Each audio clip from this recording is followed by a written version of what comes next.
I'd like to start this morning with a reading from Autobiography of a Yogi, this great book by Paramahansa Yogananda ji. This is when Master is about to go to America. As I went about my preparations to leave Master and my native land for the unknown shores of America, I experienced not a little trepidation. One early morning, I began to pray with an adamant determination to continue to even die praying until I heard the voice of God. I wanted his blessing and assurance that I would not lose myself in the fogs of modern life. My heart was set to go to America, but even more strongly was it resolved to hear the solace of divine permission. I prayed and prayed, muffling my sobs. No answer came. My silent petition increased in excruciating crescendo until at noon I had reached a zenith. My brain could no longer withstand the pressure of my agonies. If I cried once more with an increased depth of my inner passion, I felt as though my brain would split. At that moment, there came a knock outside the vestibule adjoining the Gorpar Road room in which I was sitting. Opening the door, I saw a young man in the scanty garb of a renunciate. He came in, closed the door behind him, and refusing my request to sit down, indicated with a gesture that he wished to talk with me while standing. He must be Babaji, I thought, dazed, because the man before me had the features of a younger Lahiri Mahashaya. He answered my thought, yes, I am Babaji. He spoke melodiously in Hindi. Our Heavenly Father has heard your prayer. He commands me to tell you, follow the behests of your Guru and go to America. Fear not, you will be protected. What a great story on prayer. And Master, when he was a boy, even, he prayed to God in that way. Master said, God hears all prayers and he answers all prayers, but restless ones only a little bit. That's something to keep in mind. But Yogananda ji from birth was praying to God, praying to Divine Mother. He was having visions. He was hearing the divine voice and guidance in his life. And one time he was with one of his little friends. And the friend said, God never listens to anybody. He doesn't do anything for anybody. And Mukunda said, yes, he does. And he said, well, he's never answered me. And he said, if you think if we pray tonight to God, he'll come to us? And Mukunda says, of course he will. And he said, well, do you think he'll show himself as Krishna to us if we pray to him? Of course he will. Why not? They stayed up all night praying. And then the other child got tired and sleepy and, oh, I'm going to sleep. And this is how people pray. Nobody's listening. Is anybody up there?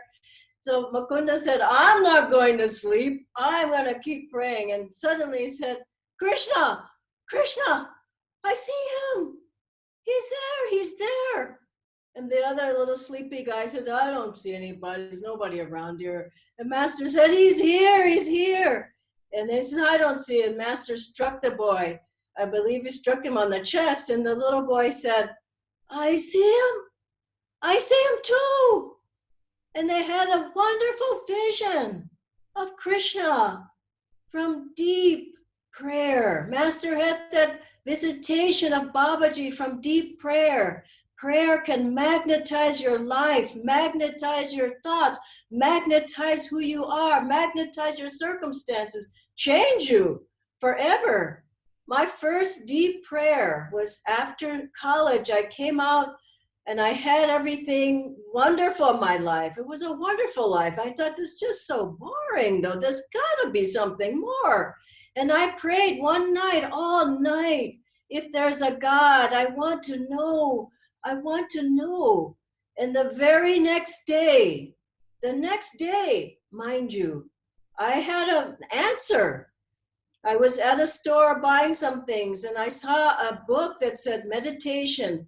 And nobody where I live knew about meditation, heard about meditation, knew about karma, knew about India, knew about gurus, nothing. And I looked at that and something just said, buy that book. It was on Transcendental Meditation. I was reading that book at my lunchtime in a park.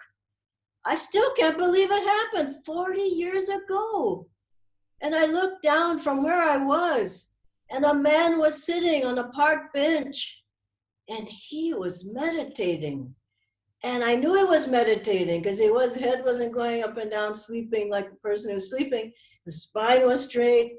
And I went over, I said, what are you doing? I looked at the book, and honestly, this was such a powerful moment in my life. It changed my life. That one prayer. And I remember the man, he opened his eyes, he says, well, I was meditating. And I said, I'm so sorry to disturb you, but I'm just reading about this meditation here. Within a week, I learned how to meditate. Soon after, he gave me Autobiography of a Yogi, and I came onto the path. And this is what prayer does. And you think of all of the masters and saints, East and West, who spent so many hours, years, meditating, praying to God. And Swami Kriyanandaji he was in a cave for a month praying and meditating. Vashishta Guha, Master had 29 palms retreat. He would go there for months on end and just commune with God and feel the vibrations and talk to God. And you think of all the different great ones who meditated, who prayed and asked for God's presence, who lived in the Himalayas praying, who lived in monasteries, everyone. This is a moment of prayer. How many people spend the time? They tell God, you're not doing anything, but they don't spend the time themselves. And this is a time. Master said, the mother is closer than the father, to pray to the divine mother. And there was a wonderful instance of Yoganandaji when he was driving to Encinitas to go to the ashram there. And he would always like to stop at one of these little bakeries to get some shortbread cookies. And so he stopped there, and he sent one of the members in to get the shortbread. And she came out, she said, Master, they don't have it today. And he says, what? I just love the story. He gets out, I don't know if he gets out of the car, but he sits there and he looks up and he says, Divine Mother, what happened? He was so close with her that he had a constant communion, constant prayer. And a shaft of light came down on that bakery. And then the person who was working there, they ran out. They said, oh, sir, we'll give you these cookies, this shortbread. We'll make another batch for the other person. And isn't that just so sweet that God answers your prayers if you have that communion? But most people think that prayer is about begging, pleading.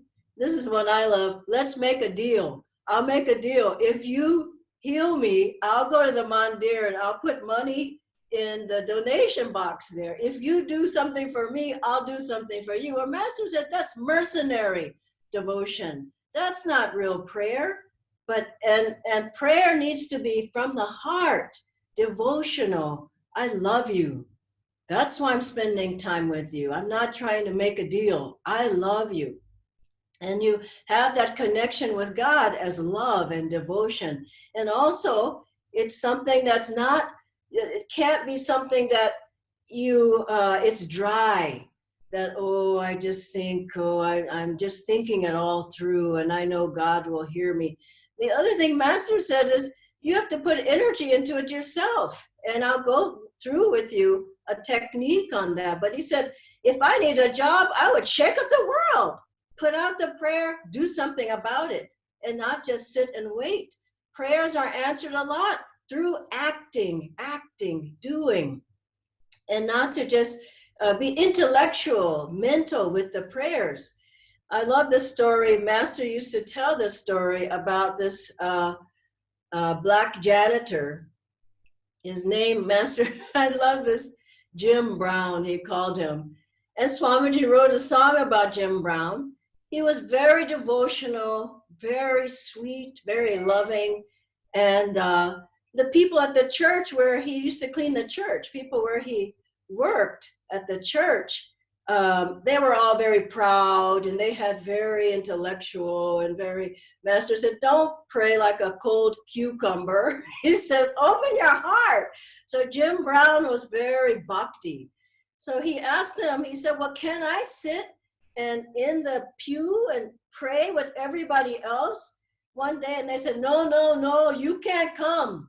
We're all white, and you know what you are.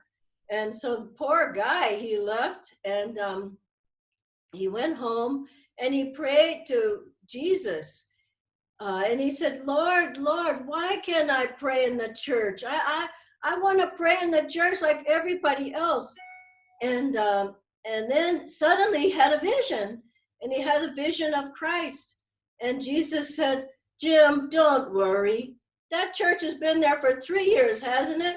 I've been trying to get in that church myself for 3 years. I haven't made it yet myself. He said, don't worry. And so he had the vision of Christ. It's not just going to a church and mumbling the prayers. The other side of it is not emotional. That the church I grew up in was completely emotional. And it was a wonderful church to be raised in, but it got very, very more and more emotional. And I remember Master called it the unholy ghost of emotion. And I was a little girl sitting there, and I would look around and I'd go, oh my God, look at that person. Oh, whoa, what's happening? And there was emotion all over the church. And I was used to sit down and hold my mother's hand when I was a little girl, and I just hoped that we'd sit in the church together, and I was praying desperately, Lord, do not let my mother get up and do those things. And that was one of my first strong prayers. Do not let my mother get up. And she didn't get up. But it's not overly emotional either. What do we need? With prayer, we need meditation, depth, focus, concentration. First part is focus. The second, we need to be able to feel, to receive, to hear, to perceive the presence and the guidance of God. Master said, look from here, from the spiritual eye, and send out your prayer demand. He said, not a weak prayer. Is anybody there? Will anybody help me? Well, nobody's going to help. There's no magnetism. You have to magnetize yourself. So he said, look there and call from the spiritual eye, call out, send out your prayer to God. And then in the heart, feel the divine response. And the third part of that, which nobody does, I think, he said, send your prayer, feel the response. Thirdly, act. Don't sit on the couch thinking God's going to come sit on the couch with you and answer your prayer. You have to get moving. But the first part of it is to look at the spiritual eye.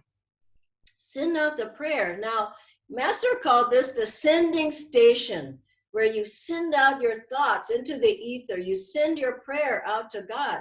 Now, that's a wonderful concept, but for many people, that sending station is broken. They have a broken microphone. Nobody's hearing them.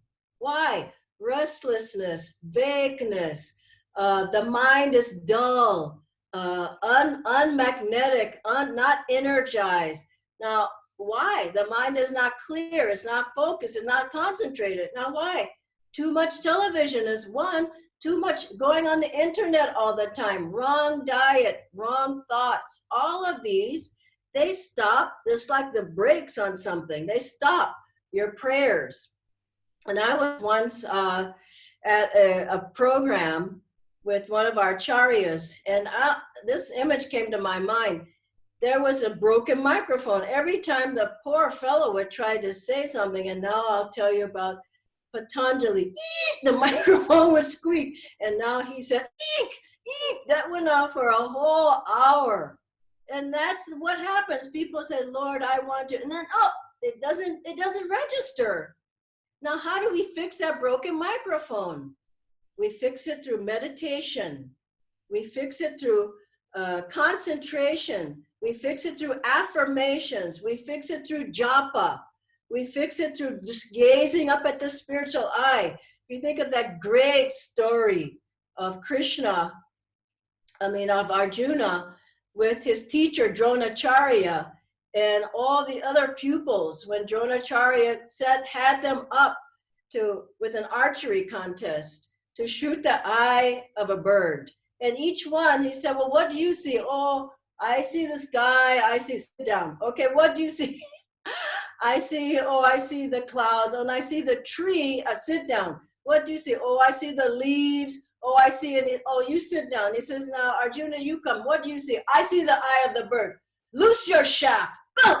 And it goes right to the point. Now, that's what has to happen. You have to see just that. Not, oh, I got my phone out. Oh, somebody's WhatsApping me. Oh, there's a tweet. He's tweeting. Let me see what he's tweeting. Okay, let me go. Okay, I'm gonna go. Let me go. This is not prayer. Oh, now it's time to eat. There were people, the master, he said he was Sri Tesraji's ashram, and they were always giggling or sleeping, and master was meditating, Mukunda. And he says, why are you giggling all the time? He says, oh, we feel sleepy and we don't know what to do. We can't meditate. And Mukunda says, master says, but when master gives you food, I don't see you sleepy then. That's so fun. I love that. If you have something you really want to do, you're not sleepy anymore. So we have to fix the mental microphone. And then in the heart is the receiving station. Yoganandaji said, now that's broken as well. How is it broken? I have a broken heart, people say. Well, it's broken by emotions, it's broken by anger, it's broken by fears, it's broken by worries. It's broken. People don't feel anything. Door of my heart, master said, open wide. I've opened wide, I keep for thee. Wilt thou come just for once? But the door of the heart has to be open. People have it open this much, then it closes, this much, then it closes. So how do you fix the heart?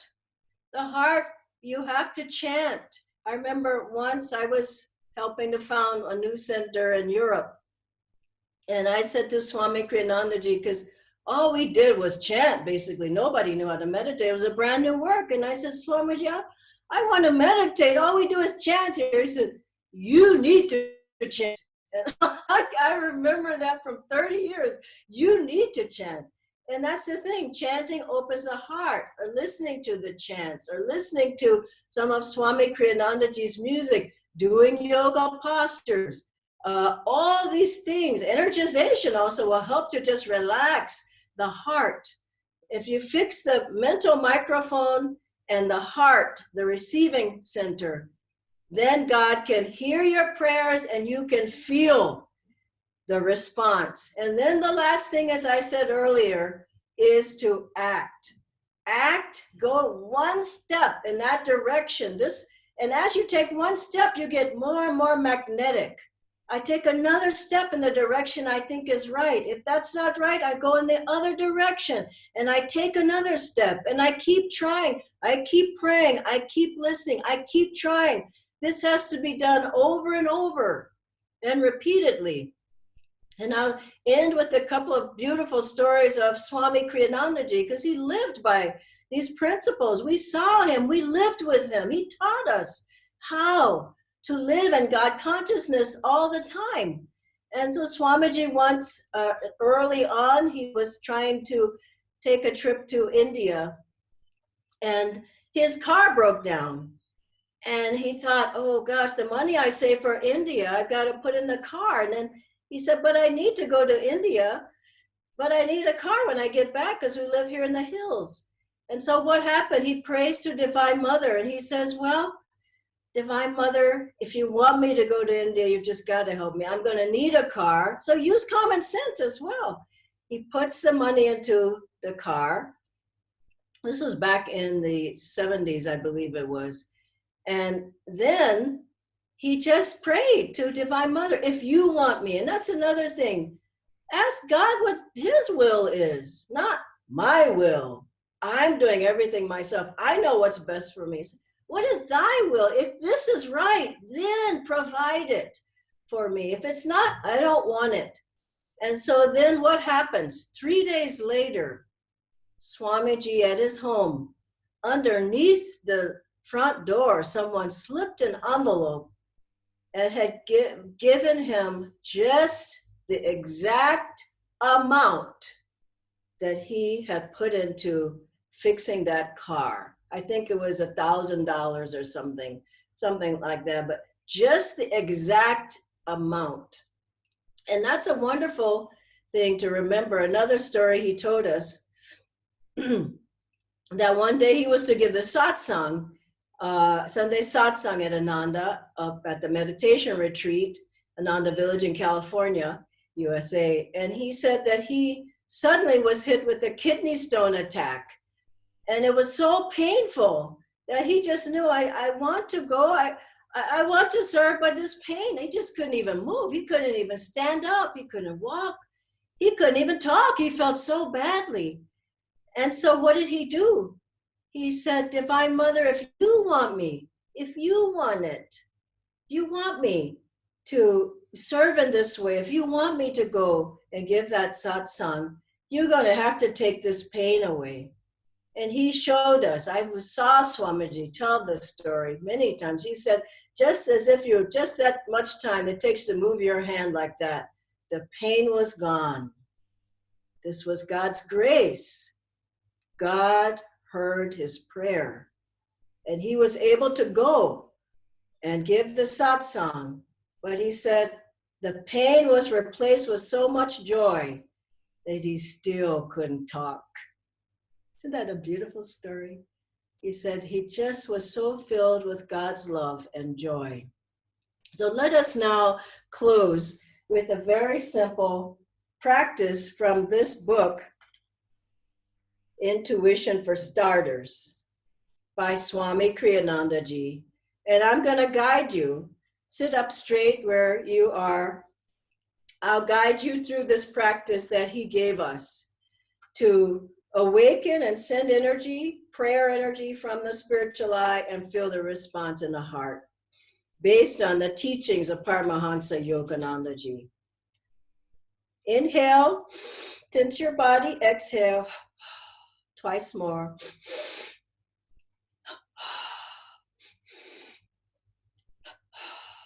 Now relax, gaze up the spiritual eye as always. Now bring your focus to the Anahat chakra at the heart, located in the area behind the physical heart. Draw your shoulder blades together several times, tensing, relaxing, tensing and relaxing, tensing and relaxing, right behind the heart. Visualize a great sphere of light expanding outward from the area of your heart.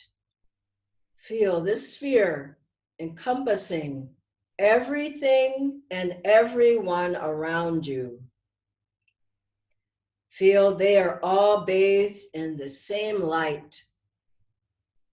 Sit quietly, keeping your body relaxed, and keep feeling the sensation of warmth or energy at the Anahat chakra. Now, bring your attention to the spiritual eye, the point between the eyebrows, the Kutastha Chaitanya. Knit the eyebrows, squeeze and relax, squeeze and relax, squeeze and relax. Several times to stimulate the energy there. Concentrate on projecting a beam of light from this point, like the light coming from a projection booth in a movie theater. Feel this beam moving outward through space with great power, driving away all shadows of pain, sorrow. Use your will to send this light, and in this case, your prayer, further and further out into space. Then relax and feel a radiant center of light and energy at the point between the eyebrows. And let's sit for a moment, feeling those two centers, the sending station at the spiritual eye for your prayers, magnetizing that point. You can do this practice every day until you begin to feel more clarity of mind and the opening of heart. Let's sit for a couple of minutes in silence now. If you have a prayer for today, put it out at the spiritual eye. Then feel the response in your heart.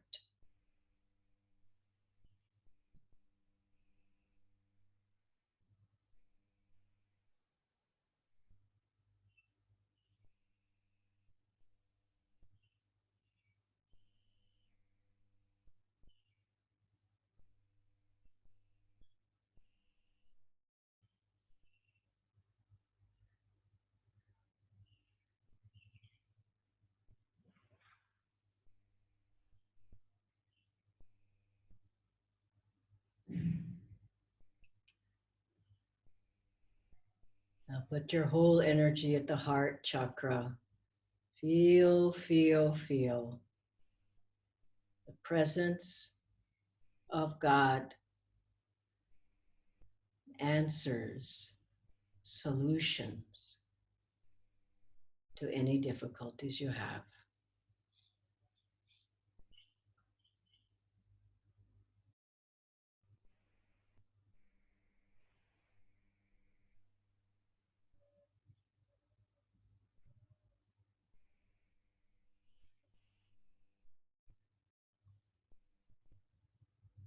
Then afterwards, take a moment and write down any solutions, insights, thoughts that came to you in answer to your prayer. And take one step at a time towards that solution. Om Shanti, Shanti, Shanti. God bless you all and have a wonderful day.